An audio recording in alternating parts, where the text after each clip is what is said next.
Baik, kalau begitu nanti saya akan memutarkan sendiri yang mulia. Terima kasih.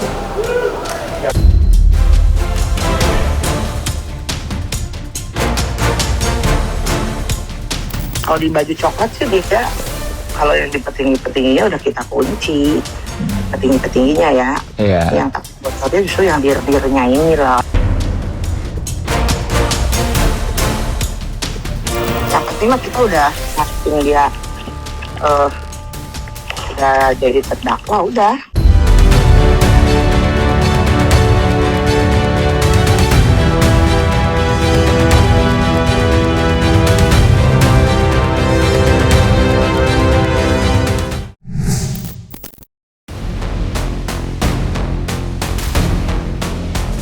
Tekad Nikita Mirzani untuk menampilkan bukti rekaman baru di muka persidangan nampaknya masih besar. Ya, dalam agenda sidang lanjutan yang diselenggarakan kemarin, Nikita kembali mengajukan permohonan terkait itu kepada Hakim Ketua. Hanya saja, harapan ibu 3 anak itu harus berakhir sia-sia. Majelis Hakim lagi-lagi menolak pemutaran rekaman baru tersebut. Namun yang mencolok perhatian, jagat maya tiba-tiba saja dikejutkan dengan tersebarnya potongan rekaman suara yang digadang-gadang merupakan bagian dari bukti baru yang dimiliki Nikita. Dalam rekaman itu, terdengar samar adanya ucapan yang diduga menjadi bukti dugaan pengkondisian antara pihak Dr. Reza dan aparat negara. Lantas benarkah potongan ini merupakan suara rekaman asli yang ingin diperdengarkan Nikita ke khalayak ramai? Beri saya waktu untuk memutarkan rekaman. Tidak ada kesempatan. Penasihat hukum tolong diam ya. Izinkan saya memutar rekaman yang mulia. Sekali lagi saya perintahkan untuk duduk di samping penasihat hukum.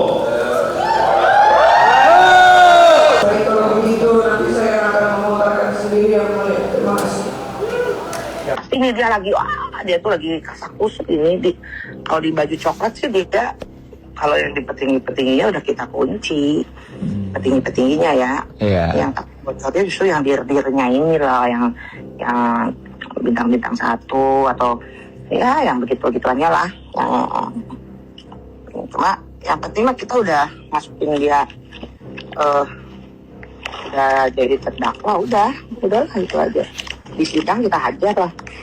Di sidangnya kita hajar. Cuma ya itu, nah hadisnya ini nih kita harus kuatin teman-temannya ya, bantu ya. Iya Karena sih. dia, kuatin itu aja hadis.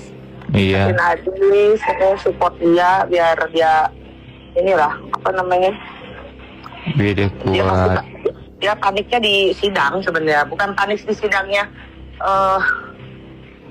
apa-apa, bukan dia paniknya dia grogi nggak gitu, dia gitu aja. Iya, karena Dia takut dicecer Iya. pertanyaan. Kata aku nggak akan kita udah jaksanya kita jagain kata aku, hakimnya, jaksanya. Paling yang nyecer itu orang-orang yang lawannya dia doang, pengacaranya dan lain-lain gitu. Nggak Iya. aja kata aku tuh.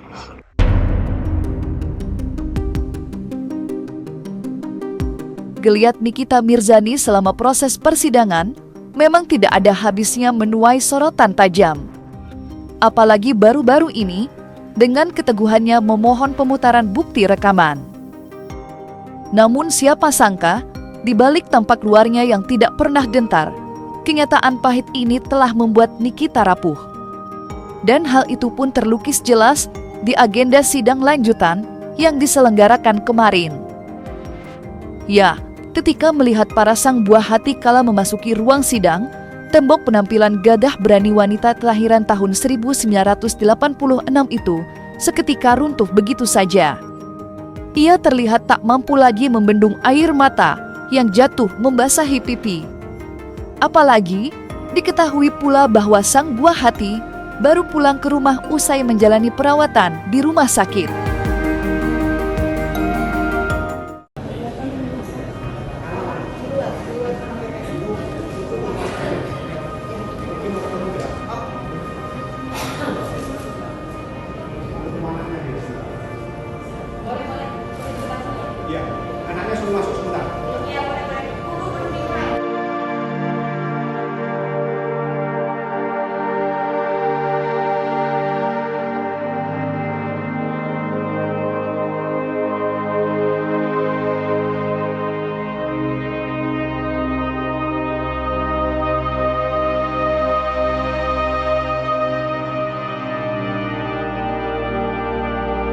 dia tuh lagi sakit, kemarin baru pulang dari rumah sakit, di rumah nggak ada siapa-siapa, karena kan Aska sekolah, supir juga nganterin Aska sekolah yang lumayan jauh, makanya mau nggak mau harus dibawa, karena di rumahnya nggak ada orang.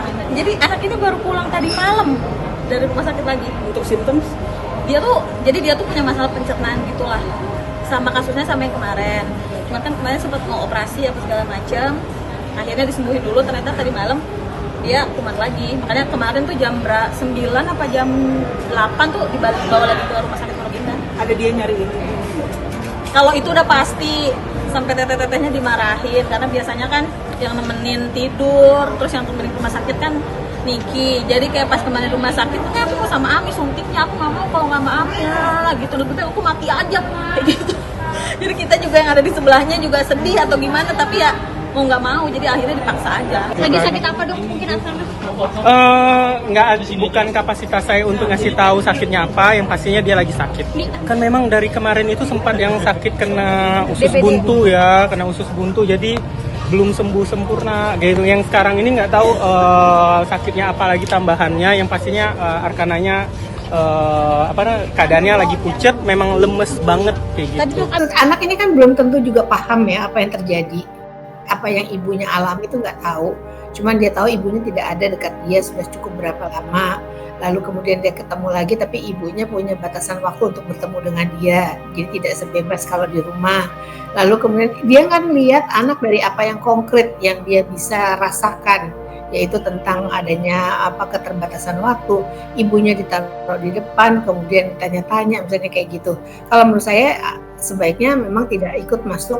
Dan kalau nggak salah juga ikut itu akhirnya anaknya ditunggu di luar ya kayak gitu, karena itu nggak bagus juga untuk perkembangan anak nantinya dengan melihat situasi yang dia tidak bisa jelaskan juga gitu. Lalu kemudian kalau dari menurut saya bagi ibunya juga secara emosional itu yang tadi saya bilang pasti akan ada perubahan gitu, makin tambah ngerasanya nggak nyaman, rasanya kok saya bikin anak saya jadi sampai nggak bisa ketemu ibunya, mungkin macam-macam ya terjadi dalam dirinya. Saya nggak tahu juga itu karena kan nggak kelihatan secara itu dari ekspresi muka dan sebagainya gitu. Selain harus dilanda perasaan gundah gulana akibat menahan rindu kepada 3 anak tercinta, Nikita harus pula diterpa kenyataan pahit bahwa kondisi fisiknya yang menurun selama menjalani masa tahanan. Dalam sidang kemarin, sang kuasa hukum bahkan membawa bukti surat rumah sakit yang menjelaskan bahwa Nikita harus menjalani perawatan. Walau sempat menolak, majelis hakim pun memutuskan memberi izin kepada Nikita untuk dilarikan ke rumah sakit. Namun siapa sangka, keputusan itu justru membuat Nikita menangis sampai meraung dengan hebat. Pasalnya, ia merasa tidak rela persidangannya harus kembali ditunda. Ya, jadi begitu ya, silahkan dipergunakan kesempatan yang diberikan oleh majelis untuk melakukan pemeriksaan pukul 17 sampai pukul 21 di rumah sakit Adiaksa. Begitu ya. Makanya untuk sidang kita akhiri jam 4 untuk perjalanan mudah-mudahan sampai di sana. Dan saudara tetap diberikan.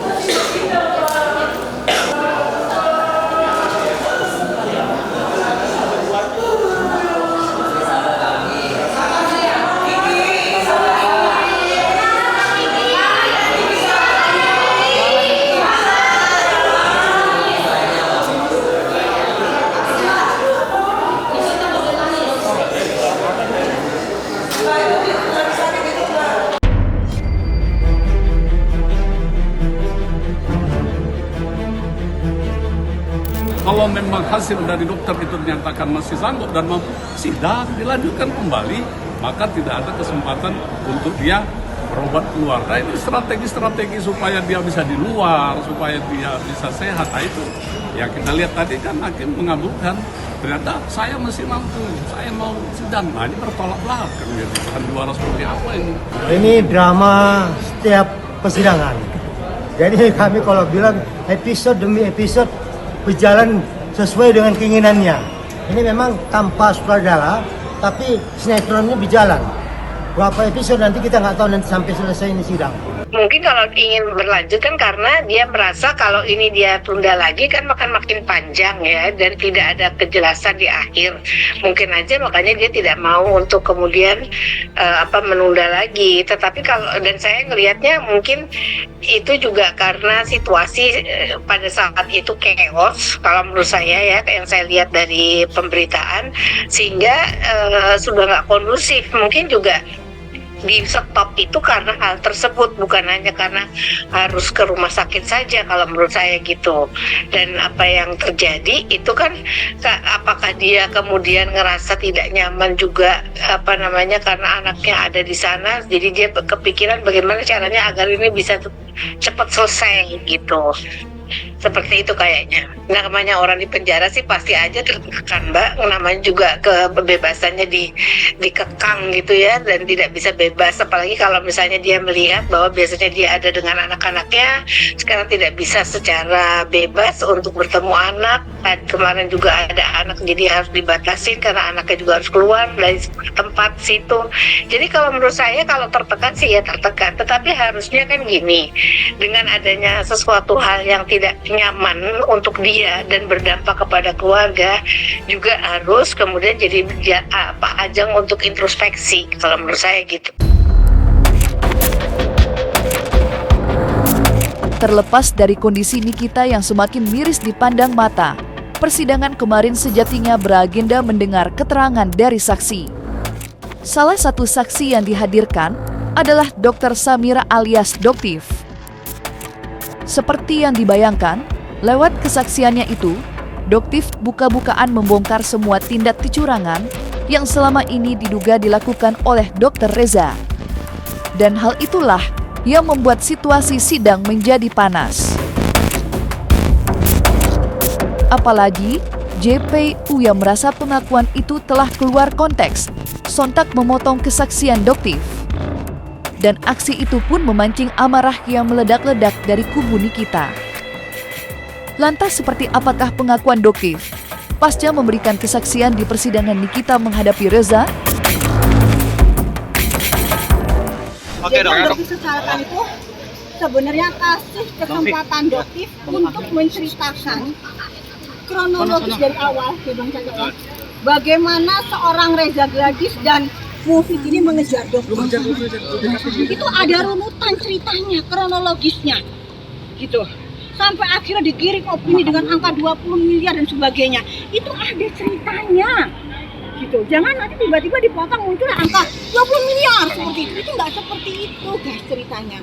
Makanya Doktif itu pengen, bisa nggak sih Bang Chandra, misalnya bilang begini, saya akan menceritakan dari awal sampai akhir, tapi jangan dipotong.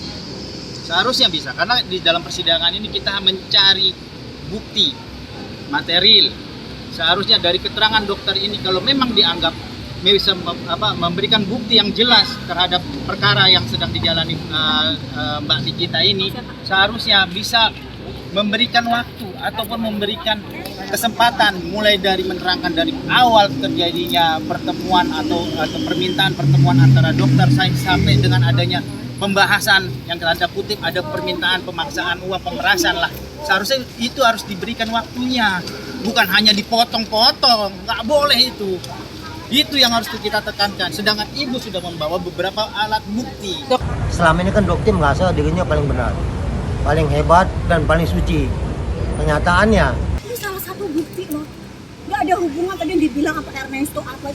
Ini Doktif sendiri, gitu loh.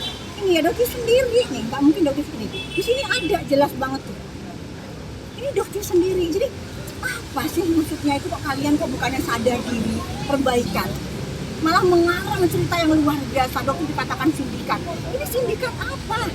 Ini sindikat apa? Hah? Tidak ada hubungan dokter dengan apa yang disebutkan sindikatan itu, nggak ada sama sekali, guys, nggak ada. Dokter dari uang dokter sendiri. Jadi dari tadi belum sempat dijelaskan, tapi Dipotong-potong ya dok, Sama JPU.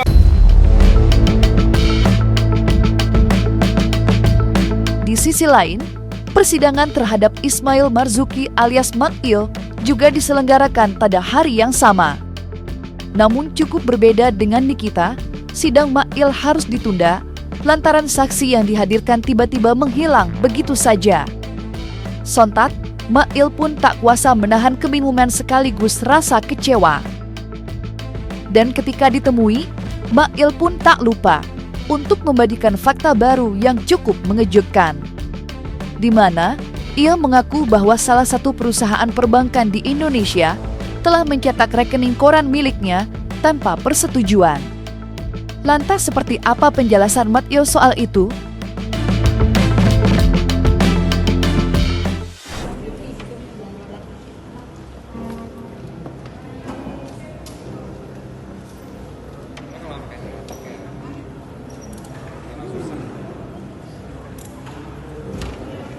Saya cuma agak keberatan tadi sama pihak BCA.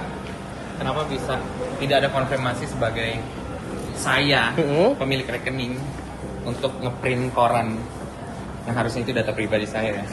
Tidak ada konfirmasi ke saya, itu aja. Plastik sudah tersebar luas seantero jagat. Jadi kita tahu kan hukum di Indonesia ini kayak gimana.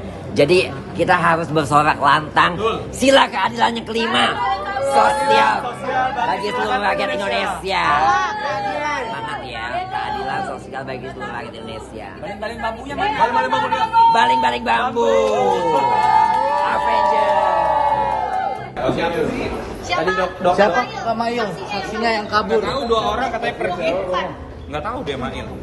Katanya 2 orang nggak ada, terus gitu besok saksi ahli. Ini jadi udah budi. Ahli sama saksi lagi 2. Melihat kesaksian dokter nih gimana nih tadi? Mungkin udah denger belum dari yang di dalam? Kayak mana mau denger, orang Mail nggak megang apa-apa di dalam lagi perwakilan. Aduh, perasaan deh.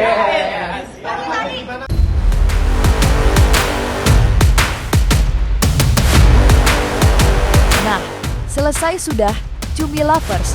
Jangan lupa untuk like, subscribe, dan juga share channel YouTube Cumi Cumi.